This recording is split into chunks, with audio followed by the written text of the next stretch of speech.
Do the states individually have the right to print their own currency? No, they do not. There's very few prohibitions on the states. For the most part, the Constitution protects that, and they want the states to do just about everything. But there were a few things, one going to war, the other was on the currency, and the other one was on trade. We were to have trade among the states, and there should be no restrictions. And, of course, now we've lost that prerogative over war, but there is a prohibition against the states because the states did it before the Constitution was written, and they inflated it, and it was a big problem. That's why. And then they had, in the early years, destroyed the continental dollar, and they had runaway inflation. So the founders were very knowledgeable about the currencies, and they did not want to have anything to do with inflation, so the prohibitions were written in there. They didn't want the federal government to do it. There was no authority of the central bank, and only gold and silver could be used as legal tender, and therefore the states could not use it. And yet the federal government imposes on the states exactly the opposite. They force everybody to use something as legal tender called Federal Reserve notes, and if you insist on using, gold currency that existed at one time at the face value, you're in for a big fight. You're in for a big fight with the authorities, and you'll end up in court. The word economic collapse is thrown around a lot, and I think the people need to have a better clarification of what exactly it means. What is an economic collapse? What does it look like?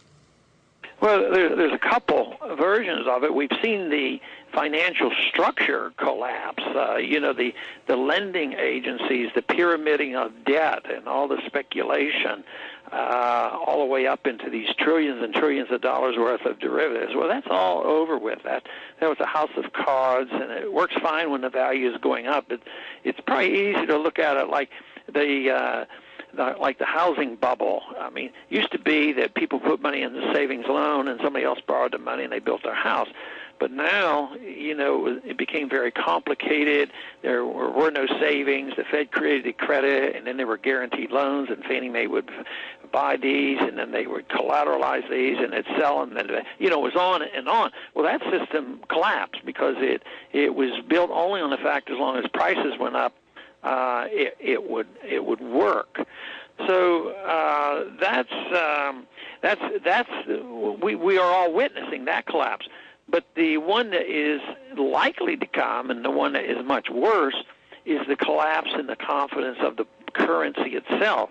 Ironically, with the collapse of the financial system and the banks and the large corporations, all the trouble they got into, instead of it destroying the dollar overnight, what it actually did was give the dollar a reprieve, because as people were scurrying around and trying to protect what they had, they literally went and bought dollars to park them. Even if they couldn't earn any interest, they would buy treasury bills, and we still benefited by that because we still have a lot of wealth in our country, and we have the military to back it up, and people felt more confident, so they have been parking their money in dollars.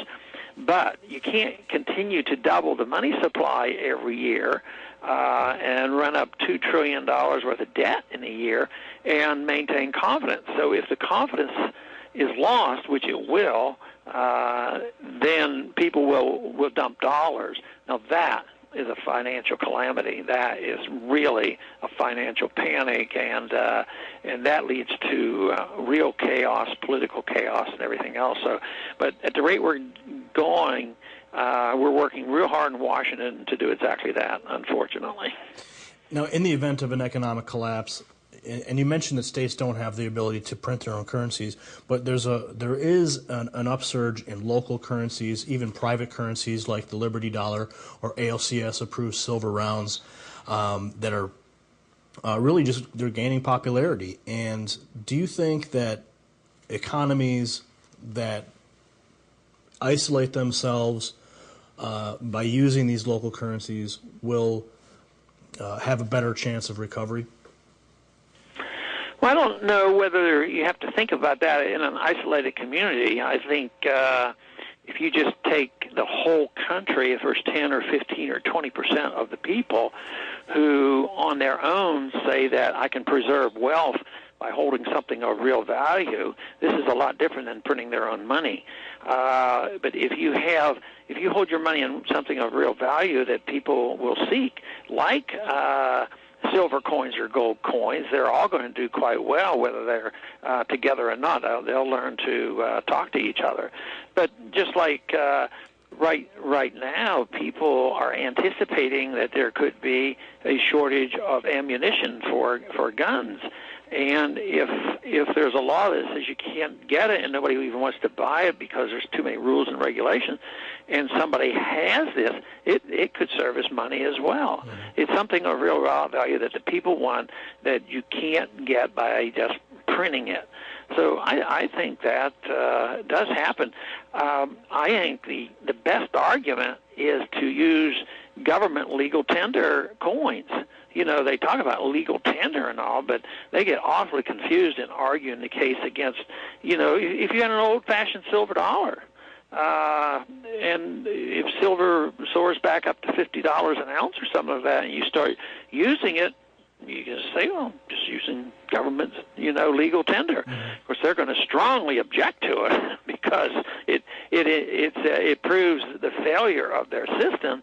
Yet it's sitting right there. This is legal tender for $1, and that to me is a lot better than pretending that we can create a new currency.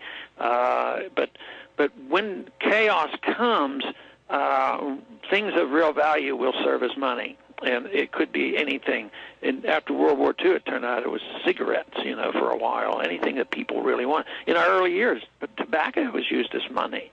Anything is better than government paper when people lose confidence in the government paper. Something like something that has real value, a commodity people need, right. people want. People, right. When you have paper, it's, you know, you can only do a few things with paper.